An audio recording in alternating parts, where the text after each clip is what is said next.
Party से जुड़ते हैं तो पूछना चाहते हैं ना भाई कि आपके पार्टी को हम क्यों ज्वाइन करें। यहाँ तो पार्टियों की कमी नहीं है, तो झोला में बहुत सारी पार्टियाँ चल रही हैं और बहुत सारी ऐसी पार्टियाँ हैं जो सत्ता में काबिज है।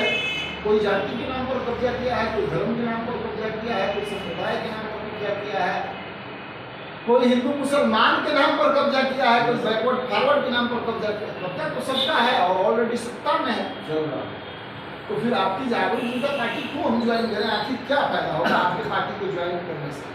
तो सबसे पहले लोगों के बीच में हर लोगों को ये बताना जरूरी है कि जागरूक जनता पार्टी आर्थिक आज़ादी आंदोलन कर रही है और ये आपके हक आपके अधिकार की लड़ाई है।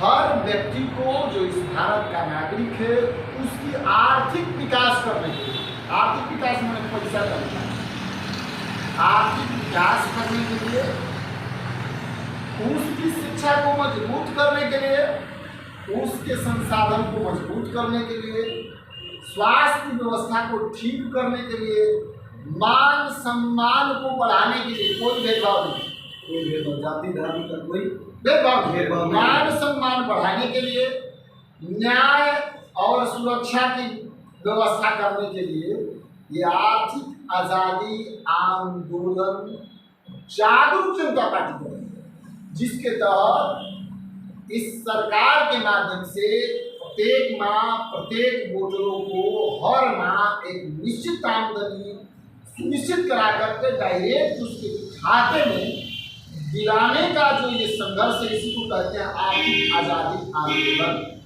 क्या कहते हैं? आर्थिक आज़ादी आंदोलन। ये आर्थिक आज़ादी आंदोलन में है। आर्थिक आज़ादी आंदोलन में इसलिए स्पेशल बात कर रहा हूं क्योंकि पैसा से सब कुछ होता है। पैसा नहीं है कुछ भी नहीं, मान सम्मान इज्जत प्रतिष्ठा कहीं नहीं मिलेगा, और पैसा नहीं है तो भुखमरी होगा, लूट होगा, हत्या होगा, डकैती होगी, चोरी होगी, गुंडागर्दी होगी, सारे कर्म पैसे के लिए होते हैं। और भूखा जो व्यक्ति मरता है तो भूखा व्यक्ति मरता होता है और मरता क्या नहीं करता, सब करता है मरता। चूंकि जीने के लिए भोजन चाहिए, रोटी, कपड़ा, मकान, और आज तो भाई 5G का जमाना है, इसमें तो मोबाइलों चाहिए, बढ़िया पॉलिश किया हुआ बूट भी चाहिए, और इतना ही नहीं चाहिए, इतना और व्यवस्था चाहिए कि कम से कम बाल बच्चा को बढ़िया साफ सुथरा कपड़ा पहना सके, ताकि अच्छे लोगों के बीच में खड़ा रहने की योग्य तो हो जाए, वो अपना अधिकार।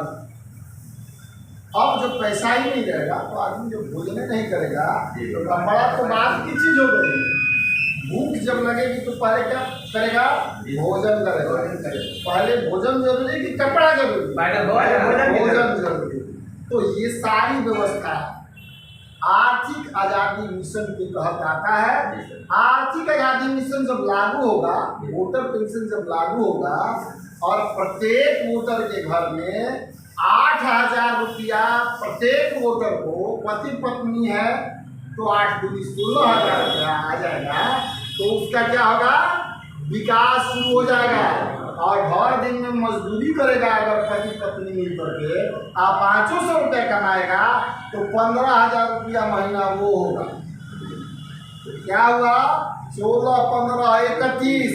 माँ बाप जो कमाए नहीं, बुजुर्ग आदमी है, पहिए से पड़े हैं, आय का साधन नहीं है, शरीर उठ नहीं रहा है, अगर माँ बाप का कोई बच्चा सेवा कर रहा है तो पैसा माँ बाप किसको देंगे?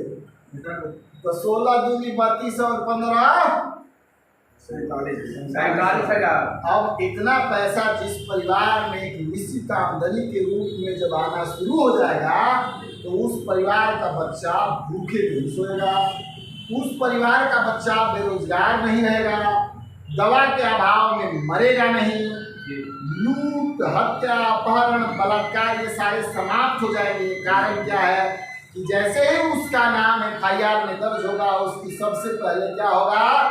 वो आर्थिक आज़ादी के तहत जो वोटरशिप मिल रही है, जो मतदाता वृत्ति का अधिकार, जो पैसा मिल रहा है वो रुक जाएगा। तो कोई चाहेगा क्या कि मैं अपराध करके अपना पैसा